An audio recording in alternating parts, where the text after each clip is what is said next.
Welcome students. आज physics के class में आप लोग का स्वागत है। आज का जो हमारा टॉपिक है वो है एवरेज स्पीड और इंस्टेंटेनियस स्पीड। तो सबसे पहले हम लोग स्पीड को डिफाइन करेंगे।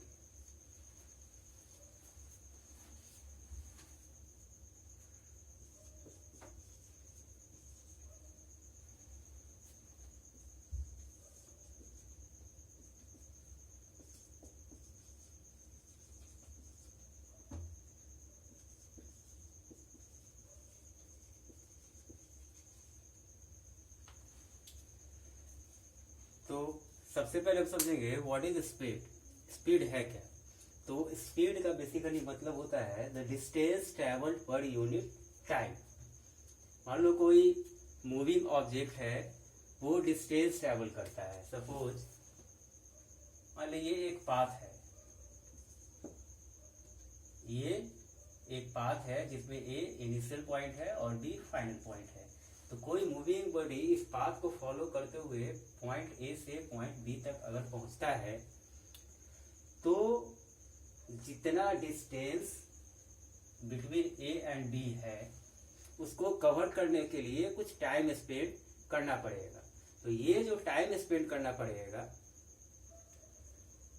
तो टोटल डिस्टेंस मूविंग ऑब्जेक्ट के द्वारा जो किया गया है उसको अगर हम लोग टाइम से डिवाइड कर दें, मीन्स वो यूनिट टाइम में कितना डिस्टेंस ट्रेवल किया वो अगर कैलकुलेट कर ले, इट मीन्स रिजल्ट में हमें उस ऑब्जेक्ट का स्पीड पता चलेगा। Suppose from A to B जो डिस्टेंस है इस पाथ का, जो लेंथ है इस पाथ का, वो हम मान लेते हैं कि 100 मीटर, और पॉइंट ए से बी तक जाने में जो टाइम एक्सपेंड हुआ है वो है 10 सेकेंड। तो अगर हम लोग को स्पीड कैलकुलेट करना है तो स्पीड के लिए क्या करेंगे, यूनिट टाइम मीन्स 1 सेकेंड में उसने कितना डिस्टेंस ट्रेवल किया ये कैलकुलेट करेंगे। तो इसे कैसे कैलकुलेट करेंगे, since object covers 100 metre in 10 second then in 1 second, तो यूनिटी मेथड अप्लाई करके हम लोग पता कर सकते हैं कि जो डिस्टेंस वो 1 सेकेंड में कवर करेगा वो होगा 10 मीटर, यानी पर सेकेंड वो 10 मीटर डिस्टेंस कवर करेगा। तो ये 10 मीटर पर सेकेंड उस मूविंग ऑब्जेक्ट का स्पीड हो गया। तो सिंपली हम लोग स्पीड को डिफाइन करेंगे the distance travelled by a moving body या the distance covered by a moving body per unit time is called its speed. तो ये जो स्पीड है अगर फिजिकली देखा जाए तो किसी फिजिकल क्वांटिटी को हम लोग दो पार्ट्स में डिवाइड करते हैं, वेक्टर क्वांटिटी और स्केलर क्वांटिटी।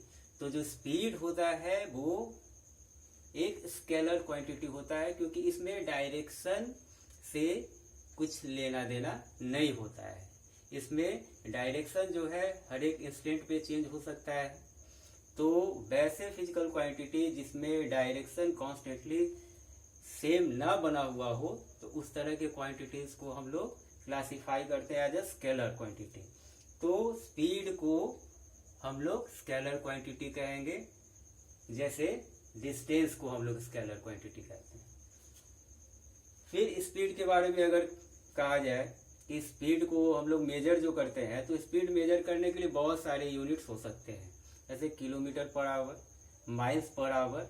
लेकिन जो ऐसा यूनिट होता है स्पीड मेजर करने के लिए वो मीटर पर सेकेंड होता है, यानी इट्स ऐसा यूनिट इज मीटर पर सेकेंड। तो अगर हम लोग डिफिनेशन लिखना चाहे स्पीड का तो लिख सकते हैं speed it is defined as distance covered per unit time, that is speed equals to distance by time. तो ये हमारा फॉर्मूला बन गया। अब हर एक फिजिकल क्वांटिटी को डिनोट करने के लिए एक सिंबल होता है। तो स्पीड को हम लोग v से डिनोट करते हैं। It is denoted by v, that is v equals to s by t। जहाँ पे s क्या है, तो s डिस्टेंस है और t क्या है, तो t time taken to complete the journey, और v क्या है, तो v हमारा स्पीड को डिनोट कर रहा है। तो ये स्पीड का एक डेफिनेशन हुआ, स्पीड के बारे में इंट्रोडक्शन हुआ। अब हम लोग स्पीड को क्लासिफाई करते हैं। तो वापस आ जाते हैं हमारे मेन टॉपिक पे। तो स्पीड को अभी हम लोग दो पार्ट में डिवाइड कर रहे हैं। फर्स्ट पार्ट जो है वो है एवरेज स्पीड और सेकंड पार्ट जो है इंस्टेंटेनियस स्पीड। तो पहले हम इंस्टेंटेनियस स्पीड के बारे में समझते हैं। तो इंस्टेंटेनियस स्पीड एक ऐसा स्पीड होता है जो बदल सकता है through out the journey. Suppose अगर कोई ऑब्जेक्ट एक प्लेस से दूसरे प्लेस तक ट्रेवल करता है, तो जो पाथ होगा उस पाथ पे अलग अलग पॉइंट ऑफ टाइम पे, अलग अलग इंस्टेंट पे मूविंग बॉडी का स्पीड डिफरेंट हो सकता है। सपोज अगर मैं अपने घर से अपने स्कूल जाऊं, तो मेरे पाथ में अलग अलग इंस्टेंट पे मेरा जो स्पीड होगा, मेरे मोटरसाइकिल के ऑडोमीटर में जो मेरा स्पीडोमीटर में जो स्पीड दिखाई पड़ेगा, वो बिल्कुल डिफरेंट हो सकता है। कॉन्स्टेंटली सेम स्पीड से मैं स्कूल नहीं जा पाऊंगा, क्योंकि पूरे पाथ में मुझे कई बार मुड़ना पड़ेगा, कई बार ब्रेक्स अप्लाई करने पड़ेंगे। तो इस तरह का जो जर्नी अगर हम लोग ट्रैवल करते हैं, या कोई भी ऑब्जेक्ट इस तरह का जर्नी से गुजरता है, तो उसके अलग अलग इंस्टेंट पे अलग अलग स्पीड पॉसिबली होता है। तो किसी एक पार्टिकुलर इंस्टेंट पे मूविंग ऑब्जेक्ट का जो स्पीड होगा, वो उसके लिए इंस्टेंटेनियस स्पीड कहलाएगा। अब इंस्टेंटेनियस स्पीड और एवरेज स्पीड को और अच्छे से समझने के लिए मैं आप लोगों को एक स्टोरी सुनाता हूँ। एक्चुअली वो स्टोरी आप लोगों ने बचपन में ही सुना है। आप सभी ने बचपन में एक स्टोरी सुना होगा, कछुए और खरगोश की स्टोरी, जिसमें कंपटीशन होता है, रेस होता है कछुए और खरगोश के बीच। तो इस रेस का रिजल्ट क्या होता है कि खरगोश हार जाता है और कछुआ जीत जाता है। एक्चुअली होता क्या है स्टोरी में, होता ये है कि खरगोश में एबिलिटी तो ज़्यादा है, वो ज़्यादा फास्ट रन कर सकता है, ज़्यादा फास्ट मूव कर सकता है, और कछुए की स्पीड की बात जहाँ तक है तो वो बहुत बहुत बहुत स्लोली मूव कर सकता है। लेकिन फिर भी उस स्टोरी के अकॉर्डिंग जो रेस होता है उसमें कछुआ जीतता है, खरगोश हार जाता है। तो ऐसा क्यों होता है? क्योंकि कछुआ कॉन्स्टेंटली अपने स्लो स्पीड के साथ ही, लेकिन कॉन्स्टेंटली कंसिस्टेंट होकर के मूव करते रहता है, और खरगोश जो है वो आलस में आकर के आराम करने की सोचता है और कहीं पे आराम करने लगता है। और जब उसकी नींद खुलती है तो अचानक उसे याद आता है कि मैं तो कंपटीशन में हूँ और मुझे वहाँ जल्दी पहुँचना है। जब तक खरगोश टारगेट पे यानी फिनिश लाइन क्रॉस कर चुका होता है। तो ऐसा हम कह सकते हैं कि खरगोश का इंस्टेंटेनियस स्पीड कछुए के कंपैरिजन में बहुत ज़्यादा था, बहुत ज़्यादा होता भी है। मीन्स अगर खरगोश मूव करे और कछुआ मूव करे तो खरगोश का इंस्टेंटेनियस यानी उस क्षण का स्पीड कछुए के उस इंस्टेंट के स्पीड से बहुत ज़्यादा होगा। कोई कंपेयर ही नहीं है कछुए और खरगोश की स्पीड में, आसमान और ज़मीन का अंतर।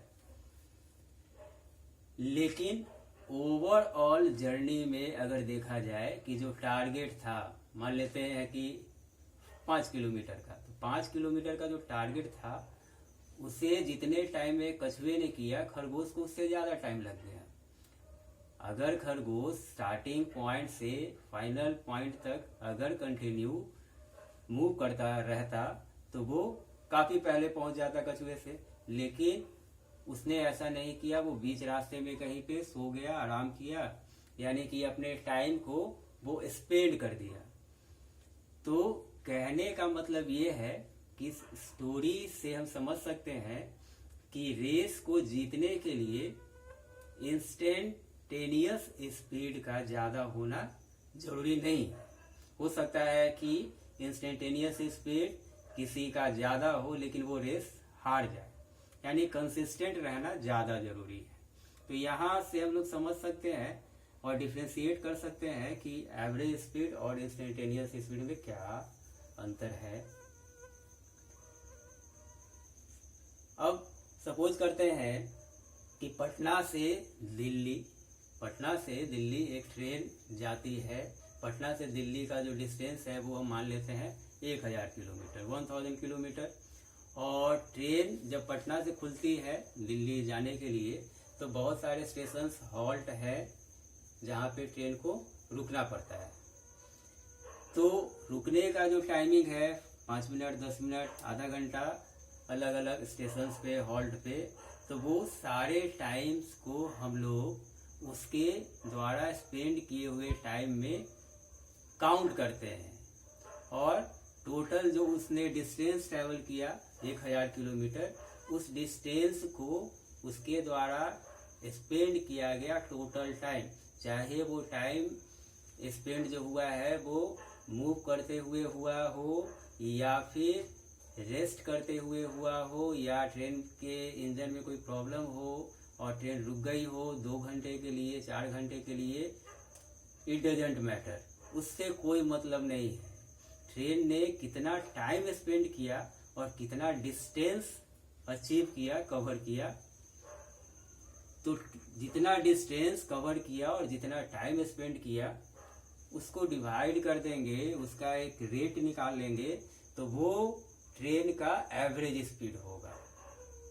अगर ट्रेन 1000 किलोमीटर का डिस्टेंस 20 आवर्स में कंप्लीट करती है तो ट्रेन का एवरेज स्पीड कितना हो गया? 1000/20 मीन्स 50 किलोमीटर पर आवर। लेकिन इंस्टेंटेनियस स्पीड हो सकता है आगरा जंक्शन पे कुछ और हो, किसी और जंक्शन पे, किसी और स्टेशन पे अलग अलग उसका स्पीड हो। कभी स्पीड 100 का हो, 100 किलोमीटर पर आवर का, कभी स्पीड 20 किलोमीटर पर आवर का भी हो सकता है। कहने का अर्थ ये है कि इंस्टेंटेनियस स्पीड मतलब क्षणिक स्पीड, और क्षणिक स्पीड यानी अलग अलग इंस्टेंट पे अलग अलग स्पीड ट्रेन का होगा। लेकिन जब ट्रेन के एवरेज स्पीड को हम लोग इवेलुएट कैलकुलेट करते हैं तो उसके लिए उसके इंस्टेंटेनियस स्पीड को इग्नोर करते हैं।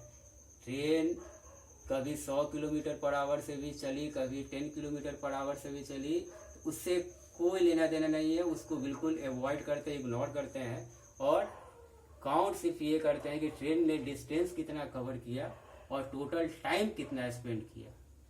टोटल डिस्टेंस और टोटल टाइम को डिवाइड करते हैं, टोटल डिस्टेंस को टोटल टाइम से डिवाइड करते हैं, और वो जो रिजल्ट ऑब्टेन होता है वो ट्रेन का एवरेज स्पीड हो गया। तो यही डिफरेंस है इंस्टेंटेनियस स्पीड और एवरेज स्पीड में। यानी कि हम कह सकते हैं कि instantaneous speed is defined as the speed of a moving body at any particular instant of time. Instantaneous speed of a moving body is defined as the speed of a moving body at any particular instant of time, whereas average speed of a moving body is defined as the total distance covered by it divided by total time taken to complete the journey. That is ये हम एक formula भी बना सकते हैं average speed के लिए।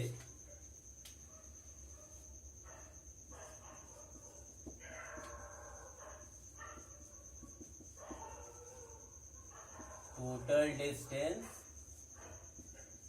Bye total time. Average speed को हम लोग इस सिंबल से डिनोट कर सकते हैं।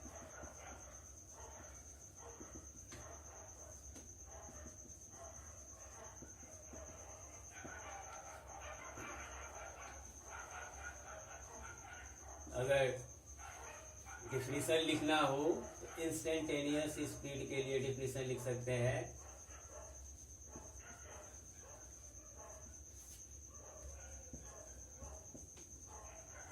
The speed of a moving body at any particular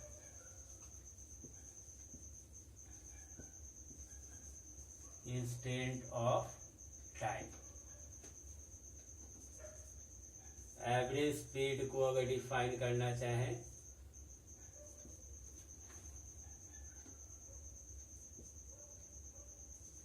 the total distance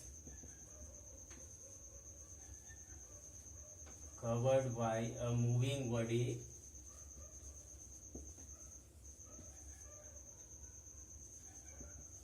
dividing by total time spent।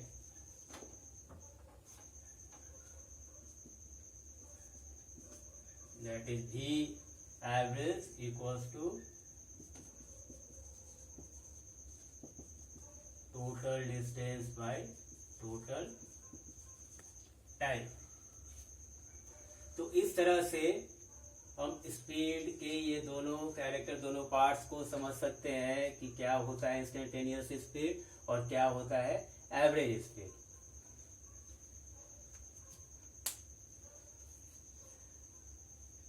अब इससे रिलेटेड, एवरेज स्पीड से रिलेटेड एक न्यूमेरिकल एग्जाम्पल के तौर पे लेते हैं।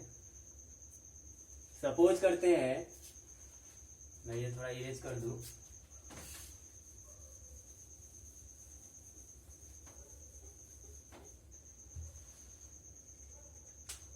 ये क्वेश्चन इस तरह का है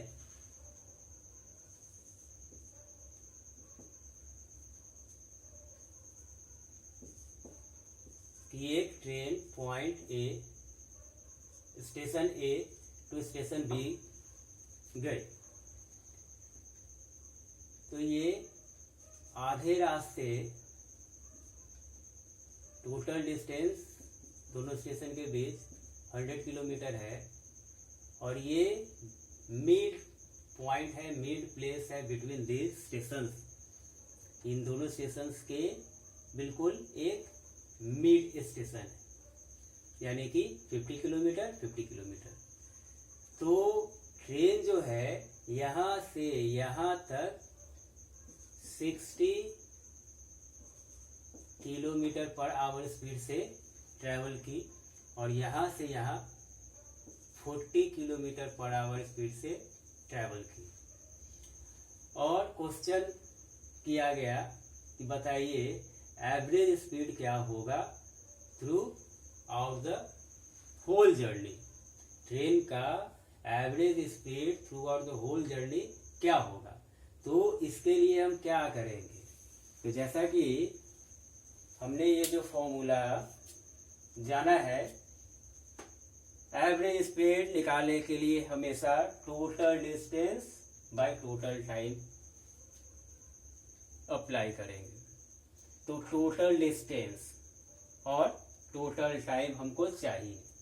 तो टोटल डिस्टेंस तो हमें पता है 100 किलोमीटर, लेकिन टोटल टाइम तो पता नहीं है। तो टोटल टाइम पता नहीं है, लेकिन टोटल टाइम निकाला जा सकता है। ए से सी तक पहुंचने का जो टाइम है मान लेते हैं t1। तो जैसा कि फॉर्मूला, सिंपल फॉर्मूला होता है time equals to distance by speed. तो डिस्टेंस हमारा ए टू सी 50 किलोमीटर है और स्पीड हमारा 60 किलोमीटर पर आवर है। यानी ये जो हो गया ए टू सी जाने का टाइम हो गया। फिर देखते हैं सी टू बी जाने का जो टाइम है मान लेते हैं t2। तो यहाँ भी डिस्टेंस 50 किलोमीटर है और जो स्पीड है वो 40 किलोमीटर। तो इस तरह से सी टू बी जाने का जो टाइम है वो 5/4 किलोमीटर हो गया। तो टोटल टाइम कितना हो गया? तो टोटल टाइम हम लोग कैलकुलेट कर सकते हैं 5/6 प्लस 5/4।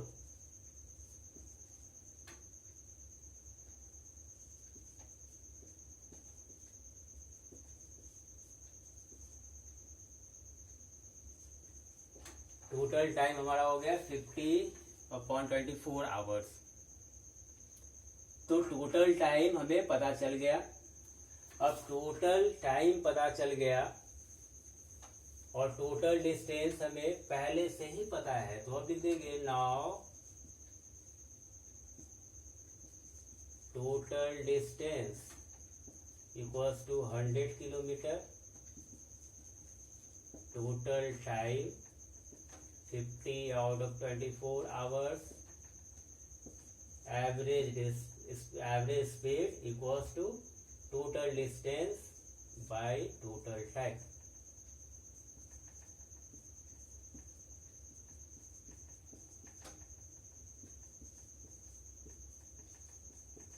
तो ये हमारा एवरेज स्पीड हो गया इस क्वेश्चन के लिए। तो इसी तरह से एवरेज स्पीड पे बेस्ड और भी डिफरेंट टाइप्स के न्यूमेरिकल्स होंगे जो मैं आगे डिस्कस करूंगा। आज के क्लास के लिए इतना ही। Thank you.